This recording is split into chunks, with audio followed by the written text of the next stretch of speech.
جب اسلام شروع ہوا تو جتنے بھی لوگ ایمان لائے ان کی عمر بڑی تھی، حضرت ابو بکر، حضرت عمر، جتنے بعد میں ایمان لائے. بعد میں جب اسلام اور عروج پہ آیا تب جو بچے تھے وہ مسلمان ہونے لگے، یا مسلمان گھر میں بچے پیدا ہونے لگے. یعنی علی پہلے ایسے تھے کہ جو بچپن ہی سے اسلام لے آئے تھے، ان سے پہلے ایسا کوئی نہیں تھا جو بچپن سے مسلمان ہوا ہو. وہ مولا علی ہے. 10 سال کا، آپ سوچیں 10 سال کا بچہ کھڑے ہو کے گواہی دے رہا ہے کہ انہوں نے صحیح کہا. حضرت خدیجہ بھی اسلام لائی تھی، پھر اس کے بعد مولا علی یا یہ تینوں کھڑے ہو کے عبادت کیا کرتے تھے.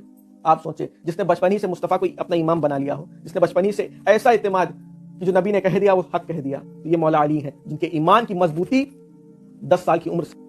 مستدرک الحاکم کی حدیث ہے کہ جنگ خندق کا واقعہ ہے.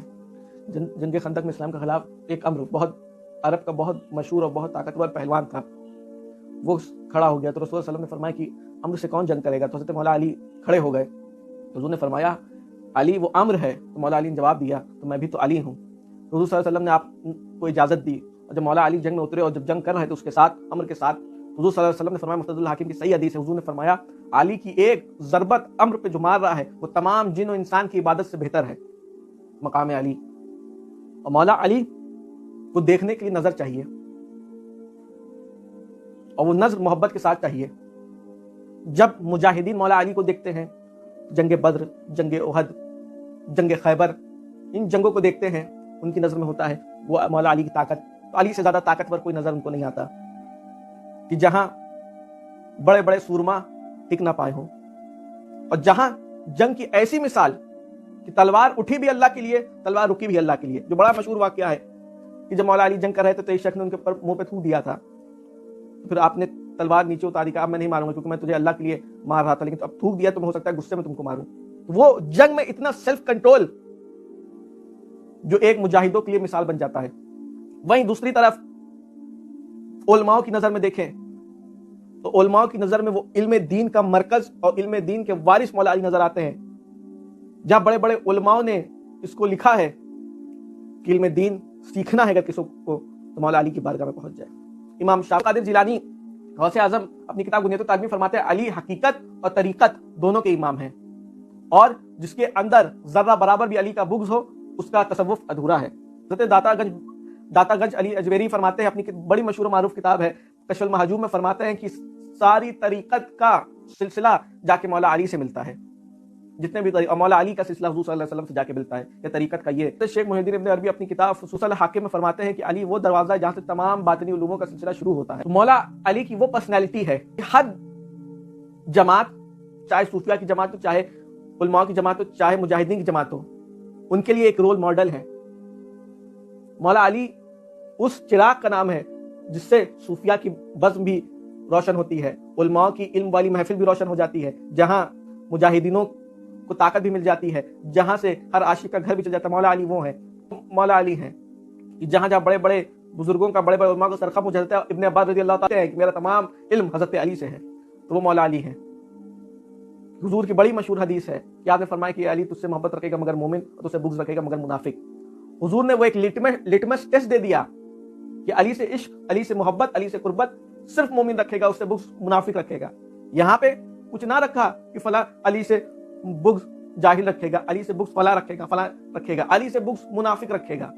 اب وہ منافق جہاں کا ہو، کسی بھی دارالعلوم سے فضیلت حاصل کر لی ہو، کسی بھی گھر کا ہو، کسی بھی سلسلے کا ہو، کسی بھی خاندان کا ہو، کسی بھی بڑے سے بڑے دادا کا پوتا ہو، کسی سے بڑے صاحب مسند ہو، کسی جتنی بڑی مسند کا بیٹھنے والا ہو، چاہے جہاں کا ہو، عربی ہو، اجمی ہو، ہندی ہو، بنگالی ہو، گجراتی ہو، مراٹھی ہو، چاہے جہاں کا ہو، اگر علی سے بغض ہے تو منافق ہے، اور علی سے عشق ہے تو مومن ہے. علی کو دیکھ کے چہرہ کھل جائے تو مومن ہے، علی کو سن کے چہرہ کھل جائے مومن ہے، علی کا ذکر ہو جائے چہرہ کھل جائے مومن ہے. اور علی سے بغض ہو، چاہے جتنا بڑا عالم دین ہو، چاہے جتنا بڑا فقیہ ہو، جتنا بڑا محدث ہو، جتنا بڑا مجدد ہو، جو ہو، دنیا والوں نے اس کو قرار دیا ہو، لیکن علی سے بغض ہے تو وہ منافق ہے. اب علی سے بغض منافقت سے کیا لینا دینا؟ تو اس کی دلیل یہ ہے کہ اگر عالم دین ہے اور علی کا بغض ہے، خود کو عالم دین کہہ رہا ہے، تو اس نے اگر اجمی ہے، علم دین حاصل کیا ہوگا، جتنی بڑی بڑی صحیح بخاری، صحیح مسلم، قرآن، جتنی بھی تفسیریں وہ کر رہا ہوگا، اور علی کے بغض رکھا ہوگا، علی کا مقام گھٹانے کی کوشش کر رہا ہوگا، تب بھی عربی پڑھ رہا ہوگا، تو اس سے کوئی ذرا پوچھے کہ تم نے عربی کا علم کیسے جان لیا کہ اس جگہ پہ زبر ہے, اس جگہ پہ زیر ہے, یہاں پہ رب العالمین ہے, یہاں پہ زبر, یہاں زیر نہیں ہے, یہاں پیش کیسے؟ عرب میں نہ تو زبر ہے نہ پیش ہے, تم نے اس کو آ پڑھا, او کیوں نہیں پڑھا, ای پڑھا, او کیوں نہیں پڑھا؟ عرب میں تو کوئی ایسا علم نہیں. تو کہیں گے میں نے علم نو سیکھا. علم نو سے جانا اس کی آخر کی حرکت کیا ہوگی, اس کا آخر میں کیسے پڑھا جائے گا, کہاں کیا ہوگا. میں نے علم نو سے سیکھا, علم نو سے میں نے اسم, کلام, فعل, ہر چیز سیکھا. تو اس سے ذرا پوچھے جس علم سے تم نے یہ سب سیکھ کے علی کا بغض اتار رہے ہو, نکال رہے ہو, تو ذرا اس کتاب کا مقدمہ پڑھ لو. چاہے تم نے ہدایت النو پڑھی ہو, چاہے تم نے نحمیر پڑھی ہو, پہلا پنہ پڑھ لینا. اس پہ واضح رکھا ہے کہ اس علم کا کھوجنے والا, ڈھونڈنے والا کوئی ہے تو مولا علی ہے.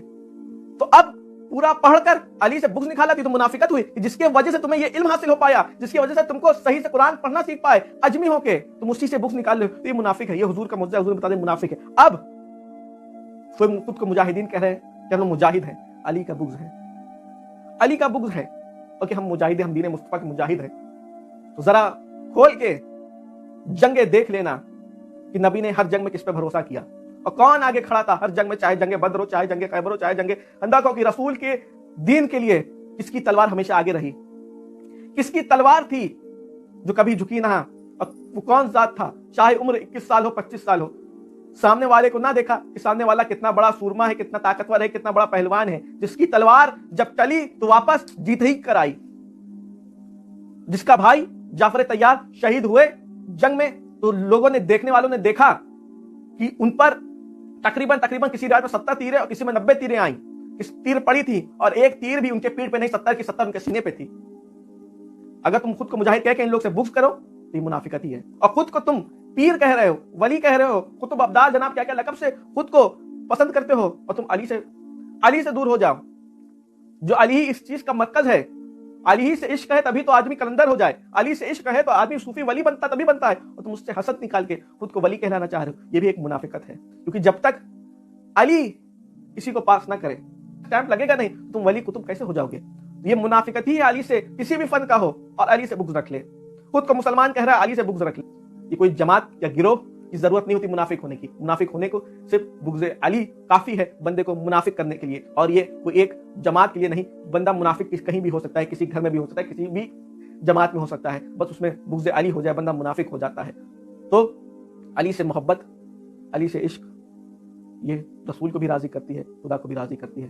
تو جو بھی جہاں بھی ہیں, اللہ تعالیٰ ہمیں ایسے منافقوں سے, ایسے غلط لوگوں سے جن کے اندر ذرہ برابر بھی علی کا بغض ہے, اللہ تعالیٰ ہمیں ایسے لوگوں سے دور فرمائے, اور ہمیں قیامت تک مولا علی کی غلامی کا پٹا ہماری گردنوں پہ رہے. کیونکہ ان کی غلامی کا دعویٰ تو ہم لوگ کر سکتے ہیں, لیکن ان کے غلام جس طرح کے غلام گزر گئے, وہ غلام تو ہم لوگ ان کے غلاموں کے قدموں پہ جو دھول لگ جائے, اس دھول کے بھی ایک ذرے کے برابر ہم لوگ نہیں. ہم لوگ تو صرف جناب کہنے والے ہیں کہ ہم من غلام حیدری, کیونکہ جب ان کے غلاموں کے پڑے تو کوئی مالکی اشتر, کوئی ابو ذر غفاری, کوئی امام نسائی, کہ جہاں منبر پہ لوگوں نے کہہ دیا تھا کہ آدمی کیا کہتا ہے, کہ جہاں انہوں نے سن لیا یہاں پہ مولا علی کی برائی ہوتی ہے, تو آپ نے کہا جمعہ میں تقریر کروں گا, تو لوگوں نے کہا آج امام نسائی واز کریں گے, تو سب لوگ ممبر پہ جا کے کھڑے ہو, جب ممبر کے پاس آ گئے, جب نسائی کریں گے تو کچھ بات کریں گے. جب نسائی نے کھڑے ہو کے مولا علی کی تعریف کی, مولا علی کی جب مناقب, انہوں نے کتاب پہ اس سے پہلے لکھی تھی مناقب علی ابن ابی طالب, تو وہاں لوگوں نے کہا کیا تمہیں بنو میاں کی کوئی تعریف کے لیے حدیث نہیں سنائی, تمہارے پاس وہ حدیث ہے وہ بیان کرو. حضرت امام نسائی نے کہا کہ وہ ایسی کوئی حدیث نہیں جو میں بتا سکوں. پھر لوگوں نے ان کو پتھر مارا, ایسا پتھر مارتے مارتے آپ کا وہ ہو گیا کہ آپ شہید ہو گئے, پھر آپ کو دفن کیا گیا. تو میرا کہنا یہ ہے کہ علی کے ایسے عاشق گزرے ہیں کہ آدمی خاموش ہو جاتا, نکل جاتا, اس مسجد میں نماز نہ پڑھتا کہ ہاں علی کی برائی ہوتی ہے, میں کہیں اور نماز پڑھ لوں گا, وہی بہتر تھا. لیکن انہوں نے ممبر پہ کھڑے ہو کے بھی یہ نہ سوچا کہ امام نسائی کی اس وقت لوگوں میں عزت بھی تھی, لوگ ان کے علم کی تعریف بھی کرتے تھے. بغض تو علی کی تعریف کے بعد ہوا. تو ہم لوگ تو خالی دعویٰ کرتے ہیں, اور اللہ تعالیٰ اس دعوے کو ہی قبول کر لے. السلام علیکم و رحمۃ اللہ وبرکاتہ.